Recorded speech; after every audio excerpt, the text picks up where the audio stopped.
Magandang araw mga minamahal kong senior citizens. Sa araw po na ito ay meron tayong ibabalita na dalawang bagay. Una, ang update sa social pension, universal social pension para sa lahat nating mga minamahal na mga senior citizens. At pangalawa dyan, mga benepisyong makukuha ng ating mga minamahal na senior citizens sa 2026. Kompleto po ito at galing po sa spokesperson ang mga detalye courtesy po pala sa DZMM Teleradyo sa mga panayam na ginawa para po malaman ng ating mga minamahal na senior citizens ang Universal Social Pension Update at mga benepisyo ng mga senior citizens sa 2026. Kung ikaw ay ready na mapakinggan ang bagay na ito, lahat po ito ay totoo ha, hindi po ito gawa-gawa. Kaya man, let's go. Sa puntong ito ay paborito ko itong topic dahil ito ay malapit sa puso natin, lalo na ako na isang senior citizen. Makakausap natin via Zoom at alamin natin itong nangyari dito sa House nung December lang, last month lang, di ba? Na expansion itong social pension coverage para sa mga senior citizens. Makakausap natin si Attorney Merceditas Navarro Gutierrez, siya ang chairperson ngayon at Chief Executive Officer ng National Commission of Senior Citizens. Dati ho itong ombudsman si Attorney Gutierrez. Attorney, si Danny Buenafeo sa programang Kabayan. Hi, Danny. Good morning. Okay. At good morning din sa mga viewers ng iyong programa at lalo na sa ating mga senior citizens na nanonood at nakikinig ngayon. Nako, marami ho talagang manonood ngayon, lalo na mga senior citizens kasi gusto nila malaman kung ano na ang mga latest na pwedeng makuha, mga ayuda para sa mga senior citizens.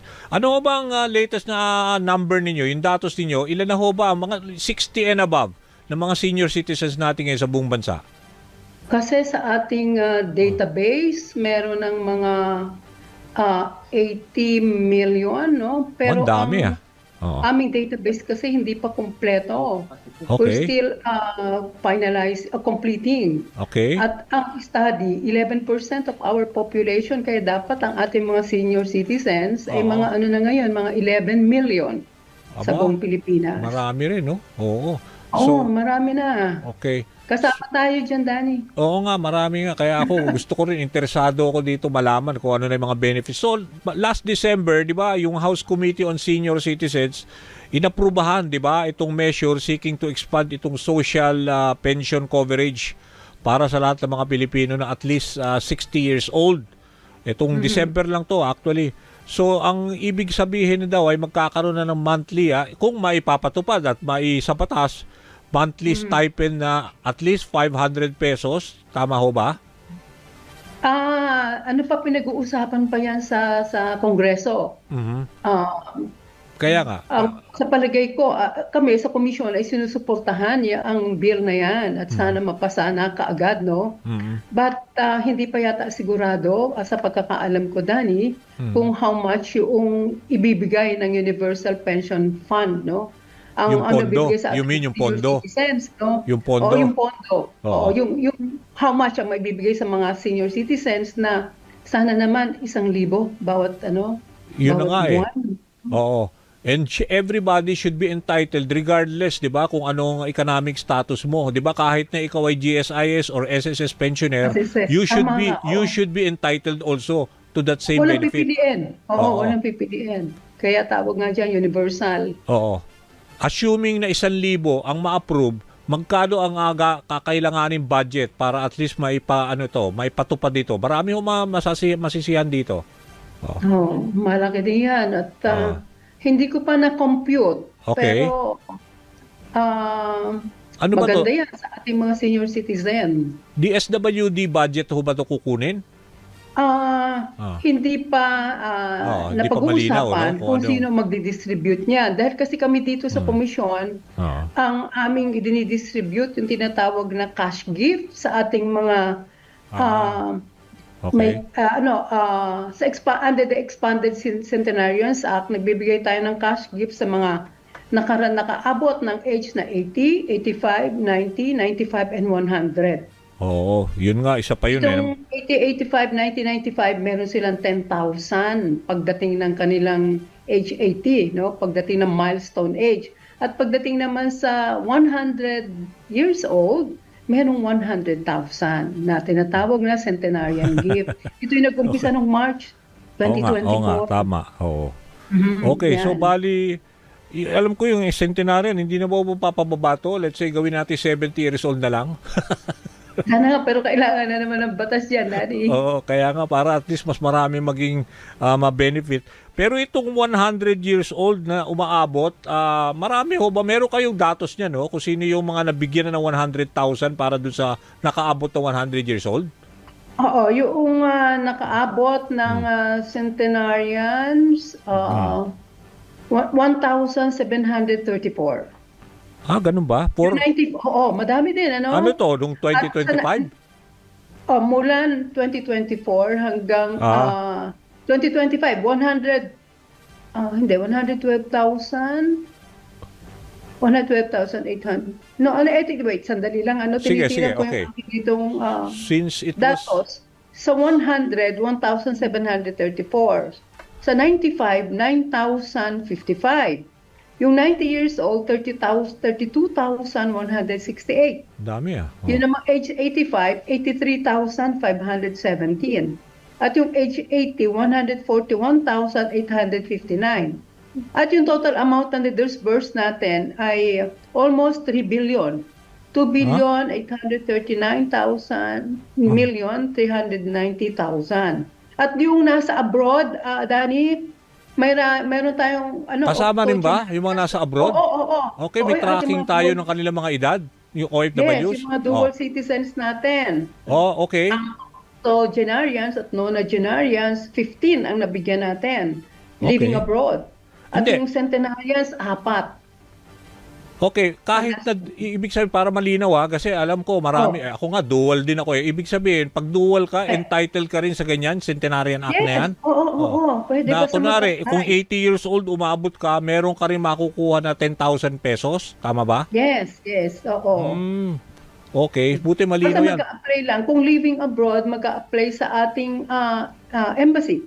Okay, sige. So, Tapos yun so sa kung ano man ang matanggap na embassy, mga applications, dumadaan yan sa Commission on Overseas, Filipinos Overseas. So, At pinapadala sa atin para nababalidate. okay, so maganda para at least may tracking kayo. So ilan ho yung Yes. binigay nyo na number para dun sa nakaabot na 100 years old? So 2025 lang natin to in effect, di ba? March? Tama ba? 2024 So March. 2024. So 1 year pa lang halos kasi March 2024. So yung nabigyan nyo halos 3 billion na starting 8 years old. Yes, Yung oo, 100 years old attorney, ilan yung 100 years old? Mga ilan? 100? 1,734.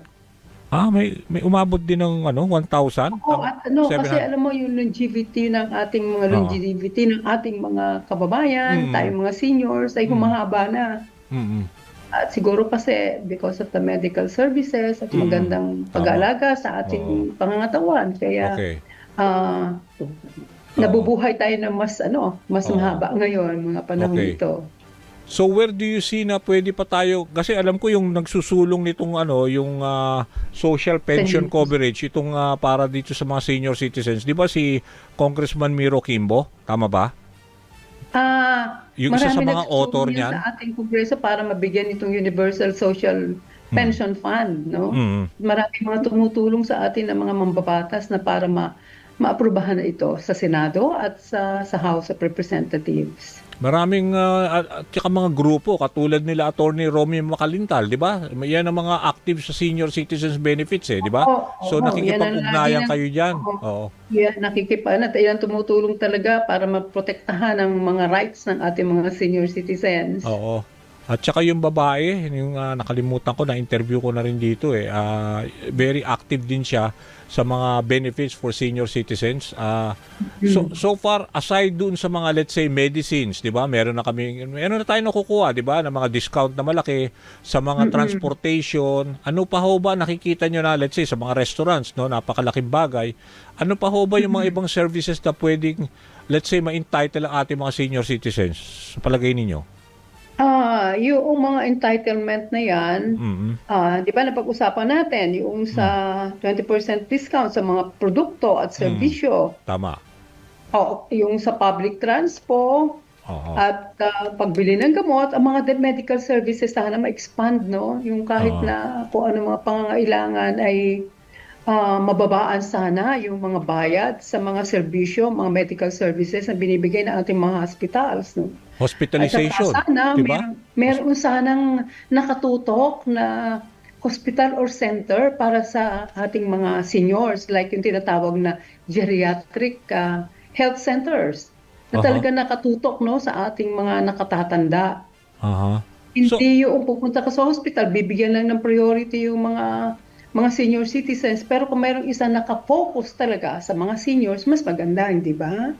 so ang parang gusto nyo, parang ang rekomendasyon nyo, merong isang tao na let's say committed lang para sa mga benefits o nakafocus lang on senior citizens. Let's say isang ahensya na mayroong tao na para nakatalaga na kailangan yan i-ano, 'di ba? I-appoint or kailangan pa ba ng legislation for that?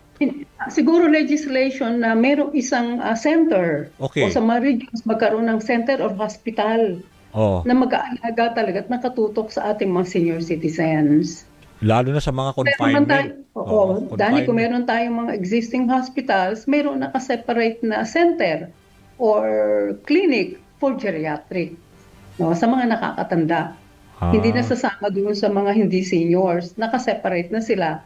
At may mga doctors na talagang mga geriatric doctors na makakatingin sa ating mga nakakatanda. Oo, kasi nangyayari parang letter of guarantee, 'di ba? Guarantee letter na nangyayari kung Oo, sino para yung wala, oo, para wala na na yan. Diretso na lang. At saka gusto Oo. din natin magkaroon tayo ng senior citizen center. Oo. Na ang ating mga seniors kung nalulungkot, kung gusto maglibang, kung may mga problema legal, Oo. may pinupuntuhan silang center Activity na sila center. ay makakahingi ng tulong. Oo, kasi may mandato ang LGUs, DSWD at saka DPWH na magtayo ng senior citizen center. Oo, Sa maganda 'yan. city and municipality, 30 years ago pa yan meron ng Oo. ganyang mandato. Okay.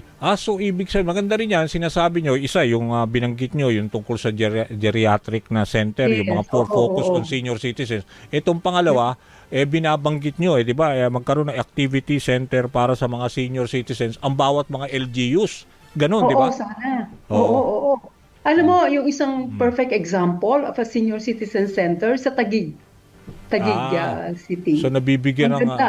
nabibigyan Ang ng alam ko, 3 pangangalaga. palapag yun, hindi ko pa na bisita, pero ang report sa akin ay ang mga senior citizens sa Taguig ay masaya. Dahil nakakapunta sila sa center at nakukuha nila yung kanilang mga pangangailangan, na idudulog Oo, nila ang kanilang oo. mga problema at nakakapaglibang-libang. Mayroong silang Oo. mga recreational activities like nagsusumba, nanonood ng sine. Yun, malaking Maganda. bagay. Oo. Kasi karamihan din, hindi naalagaan na rin ng mga anak nila, medyo gusto rin nila na, let's say, kahalubilo nila, mga kapwa senior citizens. Oo, So, ibig oo. sabihin nyo, gusto nyo ma-replicate sa iba-ibang LGUs yung nangyari Yan. dyan Oo, sa oo. Taguig na somehow. Pero syempre, kailangan din ho ng pondo, tsaka yung may kakayahan na dapat staff, technical staff na tututok sa mga, ibig sabihin, marunong sa mga pangangailangan ho ng mga seniors. Oo, yan ang dapat nating mapagtulong-tulungan. Ang lahat, kahit na sana yung ating mga retired na mga seniors, na mga Oo. doktor, Oo, abogado, tama. magkaroon ng volunteerism. Oo. No? Napupunta sa mga centers para makatulong sa ating mga kapwa seniors. Kasi mandato yan na kailangang ipatupad ng ating mga department. Mandato ho saan? Sa batas? Na meron Oo, dapat nasa ganyan? batas Ang mga yan, senior oo. citizens ay bigyan ng mga, Oo. let's say, kaukulang Oo. activity centers at yan nga, yung mga hospital na Yes. talagang sa kanila nakafocus. Ganon? Oo, meron dyan. Kaya kailangan natin magawa ito dahil kasi we're paving the way for mga non-seniors na pagdating nila ng senior, meron na tayong ma-offer sa kanila at may mga Oo. existing Oo, may centers. sistema na, no? Services. May Oo. sistema na, no? Oo. Oo. Alam nyo sa Amerika, talaga may mga ganyan, ha? Yung mga care homes para sa matatanda na talagang lahat ng Oo, pangangailangan oo. yung nag-administer ng gamot nila, activities nila, yung gano'n ang gusto nyo na somehow in all LGUs bigyan ng pansin yan, no? At hindi lang Yes, trabaho, oo. kung productive sila, bigyan din ng trabaho kung kaya pa.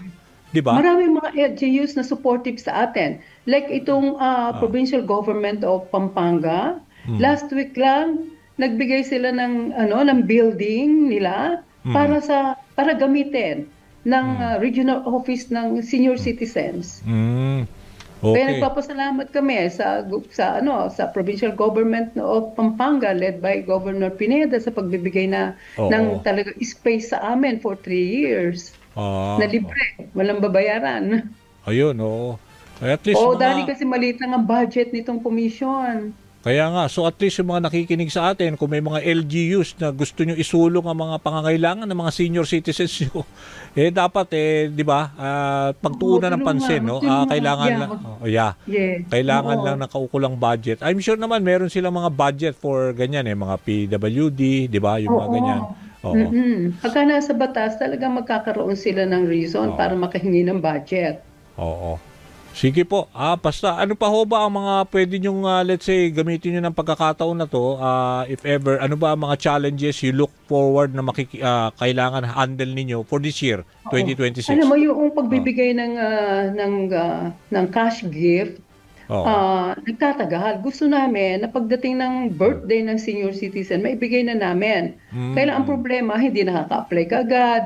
Dahil At sa budget ini-encourage constraint. namin na magrehistro na dito mismo sa National Commission of Senior Citizens. May online registration tayo na pipilapan mo lang yung application form, tapos meron kayong maibibigay na nasa website yan, Oo.